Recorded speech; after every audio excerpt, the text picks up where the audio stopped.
removing nuclear waste from San Diego's coastline. Tonight on KPBS Evening Edition, why a public watchdog group believes the current storage site could be dangerous to the community. Plus, President Trump's border wall prototypes are coming down. What will go up in its place as the future of the national emergency remains in limbo? And the conclusion to our series about a double murder in San Diego that changed the course of a community. How the story ends. KPBS Evening Edition starts right now.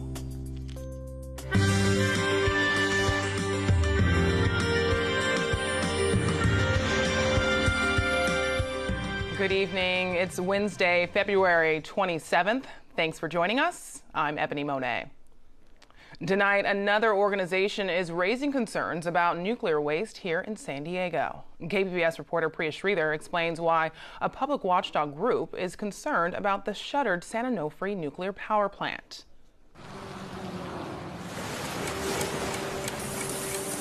It starts with 2 ticking time bombs and goes on to claim that SoCal Edison is burying deadly radioactive nuclear waste at San Onofre State Beach.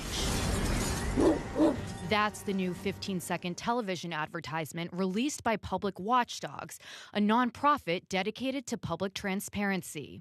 Our biggest concern is that 99% of the people out there are simply unaware that there's deadly nuclear waste on the beach at San Onofre and that there's no plan to remove that nuclear waste. As far as we know, it's going to be there for the next several hundred years. Public Watchdogs has filed a lawsuit against SoCal Edison to remove nuclear waste from the beach. SoCal Edison shut down the San Onofre nuclear generating station after a small nuclear leak in 2012 led to the discovery of excessive wear on hundreds of steam generator tubes that carried radioactive water. Now they're putting that nuclear fuel into dry cask storage at a site on Camp Pendleton. The process is currently on hold because of an August incident, but they expect to resume operations soon. They say Public Watchdog's advertisement is wrong. If you want to use their analogy, spent nuclear fuel is the exact opposite of a ticking time bomb.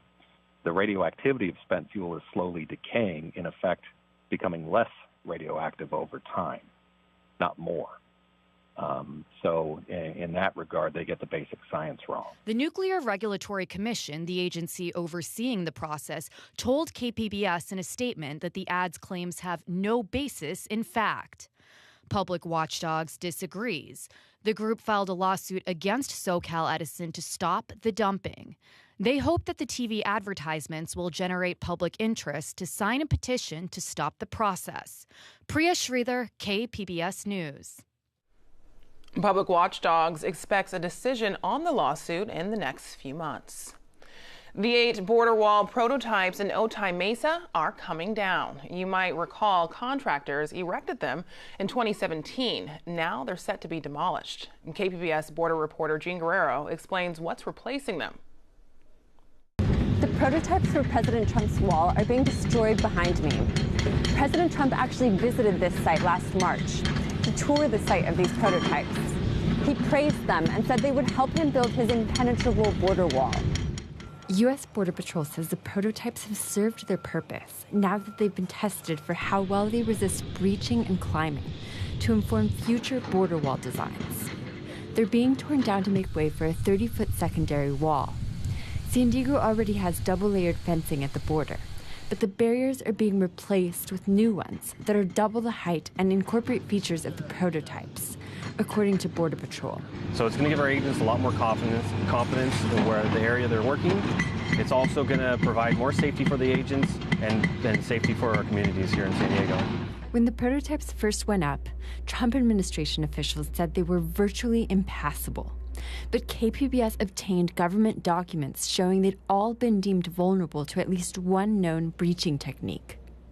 2 decades of maintenance costs for border fencing totaled more than $1 billion, due in large part to breaches. Existing fencing has been breached thousands of times, says U.S. Customs and Border Protection. President Trump still doesn't have the funding he's been asking for from Congress for the wall. This was a $5 million project, and Border Patrol agents are telling me that the cost of the demolition was included in the original budget. Reporting from Otay Mesa, Jean Guerrero, KPBS News. Thanks, Jean. It was a long day of testimony for President Trump's former lawyer, Michael Cohen. He testified before Congress, claiming his former boss is a racist, a cheat, and a con man. He faced lawmakers who are trying to get to the bottom of several incidents, including Trump's election campaign dealings. Last fall, I pled guilty in federal court to felonies for the benefit of, at the direction of, and in coordination with individual number one. And for the record, individual number one is President Donald J. Trump. I am ashamed that I chose to take part in concealing Mr. Trump's illicit acts rather than listening to my own conscience. I am ashamed because I know what Mr. Trump is. He is a racist, he is a con man, and he is a cheat. How many times did Mr. Trump ask you to threaten an individual or entity on his behalf? Quite a few times. 50 times? More. 100 times? More. 200 times? More. 500 times? Probably. A lot of people have asked me about whether Mr. Trump knew about the release of the hacked documents, the Democratic National Committee emails, ahead of time. And the answer is yes. Is it possible the whole family is conflicted or compromised with a foreign adversary in the months before the election? Yes. And in your opinion, would he have the potential to cooperate or collude with a foreign power to win the presidency at all costs? I wouldn't use the word colluding. Was there something odd about the back and forth praise with President Putin? Yes, but I'm not really sure that I can answer that question in terms of collusion.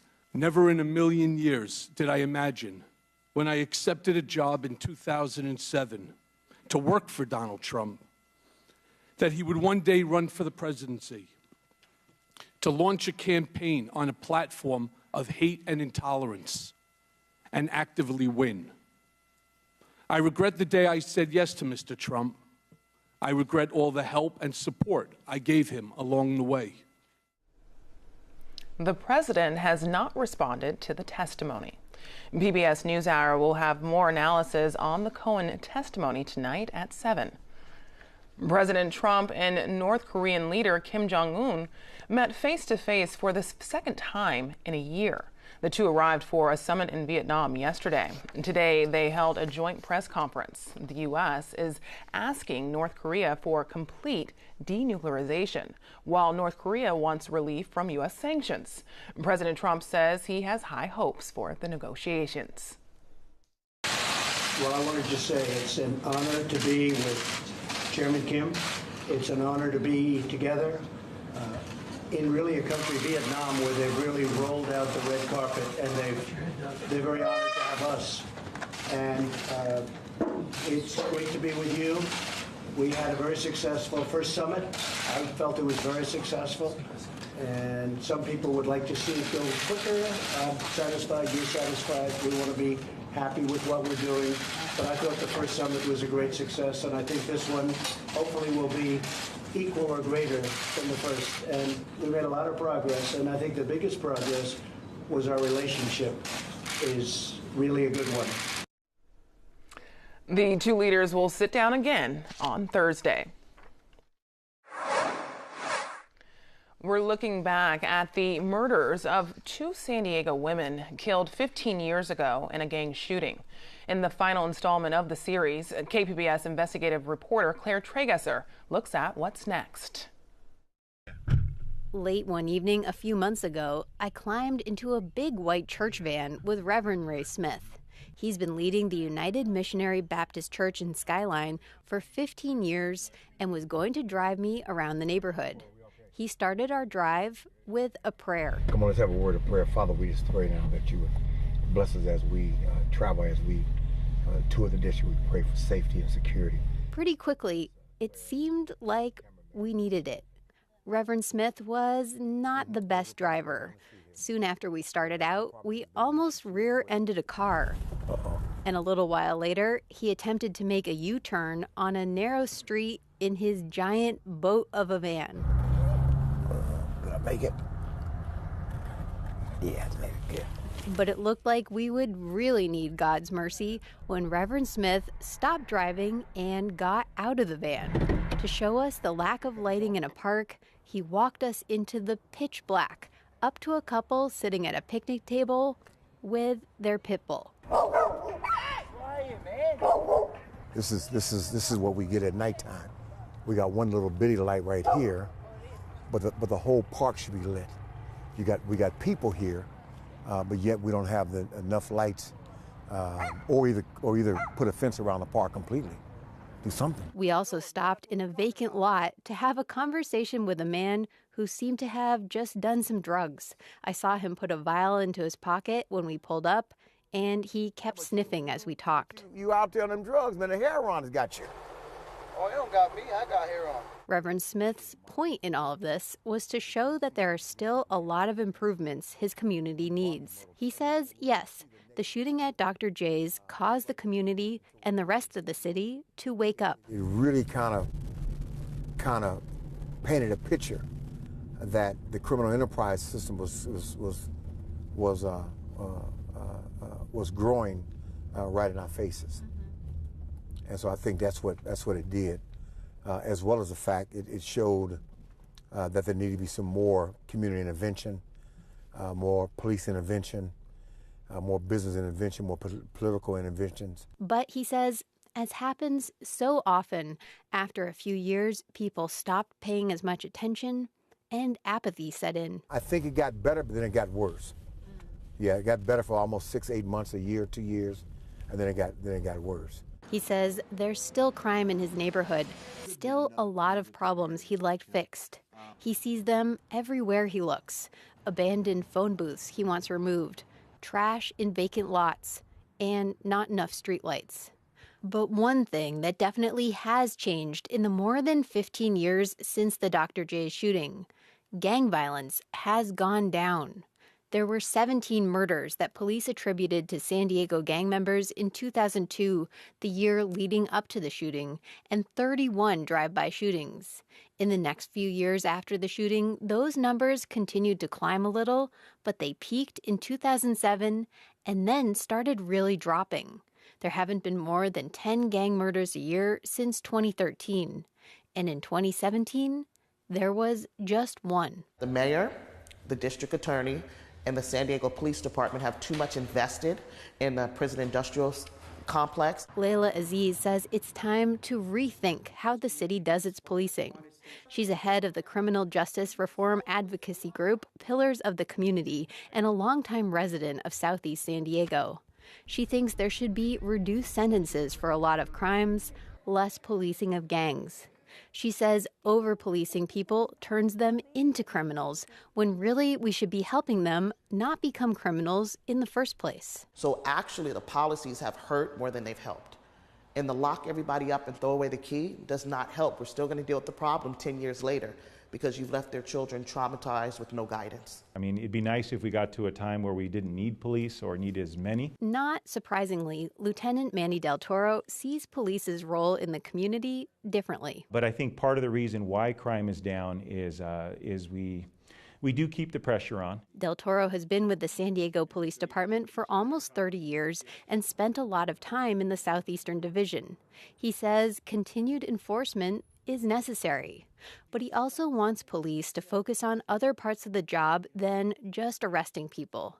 He says police serve two functions, which they call weed and seed. The weed was weeding out the bad elements. That means using undercover officers to buy drugs and making mass arrests. Hit it hard from the law enforcement side, get the bad element off the streets, and also seed the community with good things and positive things that we were hoping would catch on. That means helping people start neighborhood watches and doing community outreach events like turkey giveaways, holiday parties, and visiting schools.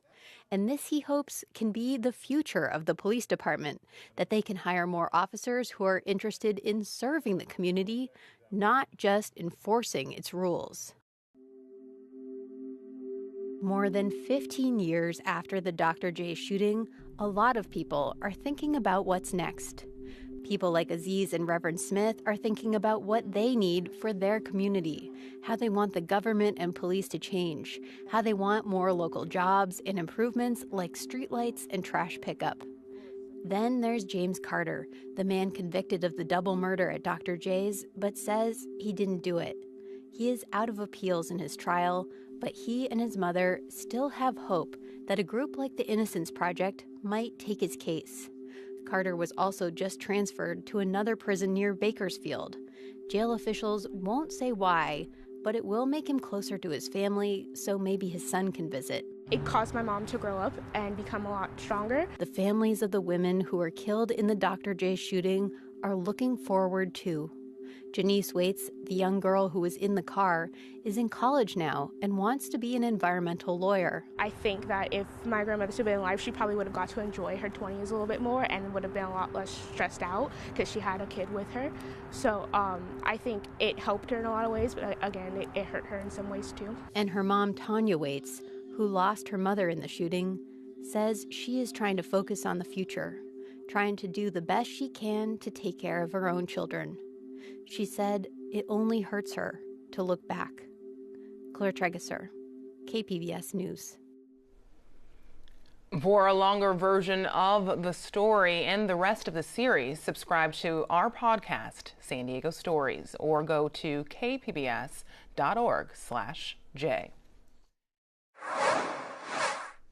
Advocates are pushing for changes in South County to end all traffic deaths and serious injuries. The nonprofit Circulate San Diego released a new Vision Zero report today. It found more than 2,300 bike or pedestrian crashes took place on South County streets between 2006 and 2016. Out of those collisions, 87 people were killed. The issue is personal for a local mayor whose father-in-law is still in the hospital after being struck by a driver in LA County. He was a victim of a hit and run on his way back from a grocery store as a pedestrian. And it just really speaks volumes to the fact that as a policymaker, life has a way of bringing itself into ways in which you can improve quality of life, not only for those within your family, and even if they're close or far away, but those family members within your neighborhoods that, you know, you want to create a safer space for. The report calls on Chula Vista, National City, Imperial Beach, and Coronado to slow down car traffic and protect pedestrians and bicyclists with safer infrastructure.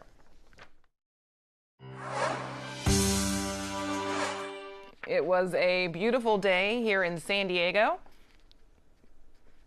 This is video taken at the beach in Oceanside. The waves are small and the sky is clear, but rain is on the way. When can we expect it? Meteorologist Dajia Swad has our forecast. We've been tracking out wet conditions here across California. That's going to continue, this front that's bringing that wet weather to move its way inland. And we'll notice some of that energy trying to drop into Southern California. Now, as for San Diego County, not going to be super impressive with that shower activity. We will, however, notice at the minimum are the clouds. So plenty of clouds here in San Diego tonight with a low 54. Oceanside cooling down to 49. You have a better chance for those showers to come your way. Looking at a chance for 1/4 of an inch to a 1/2 inch of precipitation. 54 in Borrego Springs and 40 in Mount Laguna with mostly cloudy skies. We move into your futurecast through tonight, and the clouds going to be shown more than anything. Once again, still a chance for some wet conditions into tomorrow morning as well as cloudy conditions, and then we'll get a brief break. But that's because high pressure is moving in behind those showers. Now, early showers here across Southern California, drying out for much of your Thursday and bringing back some sunshine in Borrego Springs, the high of 78. 58, 53 in Mount Laguna, and topping off at 67 in San Diego, reaching a high of 65 in Oceanside for your Thursday. Morning time, still a bit on the gloomy side with some showers embedded in, but we'll have a better chance for some wet weather into the weekend with our next disturbance. That will bring some rain here at the coast Friday night into your Saturday, and it can be heavy at times. Sunday, we'll still be looking at some moisture in the morning and then overall mostly cloudy. We'll see that same trend inland with wet conditions starting to pick up Friday night, continuing for Saturday and Sunday, and then low clouds into the early week with a high of 67 on your Monday. In the mountains, topping off in the 50s for your highs. Snow going to be above 7,500 feet. That's where you have a better chance for accumulation at this point in time. We'll keep you updated to let you know if those snow levels drop, but really calling for mostly cloudy conditions through your weekend. And then into the deserts, highs in the 70s. Upper 70s for your Friday, partly sunny conditions, periods of sun with a bit more cloudiness coming Saturday and Sunday as we have that moisture around the region at this time. Still holding on to dry conditions for your weekend forecast in the deserts. Reporting for KPBS News, I'm your meteorologist, Dajia Swad. Back to you. In fast-growing urban areas, it's not easy being a turtle. Busy roads are hard to avoid, especially for these slow-moving creatures. SciTech's Frank Graff shows us how the latest medical techniques are saving injured turtles. So Cowfish was found on the side of the road. He was probably hit by a car. We tried to repair his shell a little bit. You're doing a great job. Right now he's got that white ointment that's on him. That's an antimicrobial ointment to try to prevent any type of infection, and it also promotes shell healing. This will heal up nicely, especially in these snapping turtles. It'll kind of keratinize with like your fingernail. I love it when they're this active. It's a good sign. Does that mean that you're ready to go before it gets cold?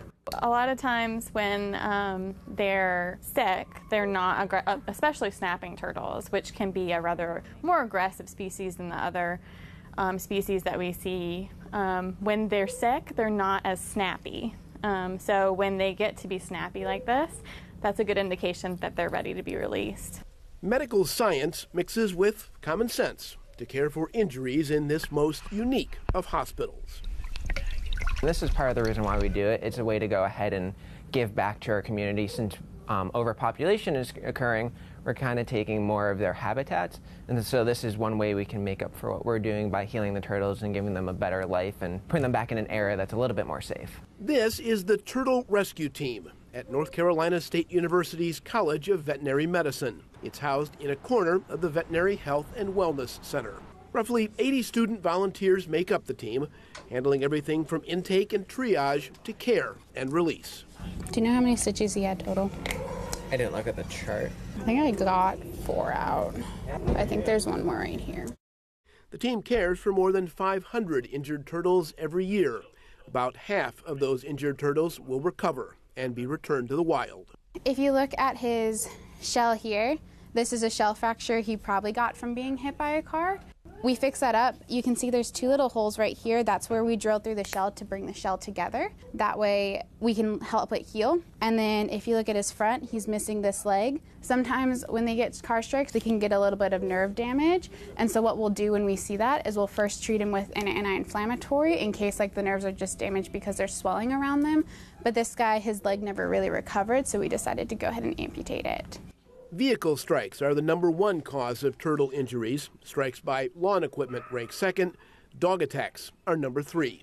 So they can totally live with 3 legs, and they do really, really well with 3 legs. The turtle team's records show that if a turtle survives the first 24 hours after an injury, the chances of recovery are greatly improved. And the team has pioneered new treatment techniques to treat injured turtles that have gained national recognition, including using women's dress hooks to repair broken shells. One of the things that's really challenging is when a turtle is brought in some cases, to look at that animal and say, what are its chances? I mean, everything has a chance, right? If there's life, there's hope. But we know that a lot of the turtles are not going to make it. And we try to humanely euthanize those turtles so that they're not suffering. But there are some turtles that come in that seem to have that extra will, that extra spark. Even though their injury looks horrendous, their attitude looks pretty good.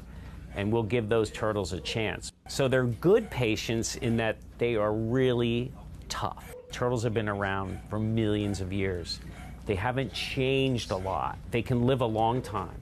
We know box turtles can live over 100 years. They have a slow metabolism. They're pretty docile, but they are challenging because of that shell. That thing that gives them strength and protects them is a barrier to us when we're trying to diagnose a problem or treat them. The university sees at least 500 injured turtles a year. And now for a recap of today's top stories. Today, President Trump's former lawyer, Michael Cohen, testified before Congress. He claims his former boss is a racist, cheat, and con man. GOP lawmakers fired back, saying he's a liar. At Otay Mesa, Trump's border wall prototypes were demolished to make way for 30 feet of a secondary wall. And the nonprofit suing SoCal Edison, public watchdogs, released a new TV ad today regarding the nuclear waste being stored at San Onofre. You can find tonight's stories on our website, kpbs.org/evening edition. Thanks for joining us. Have a great night.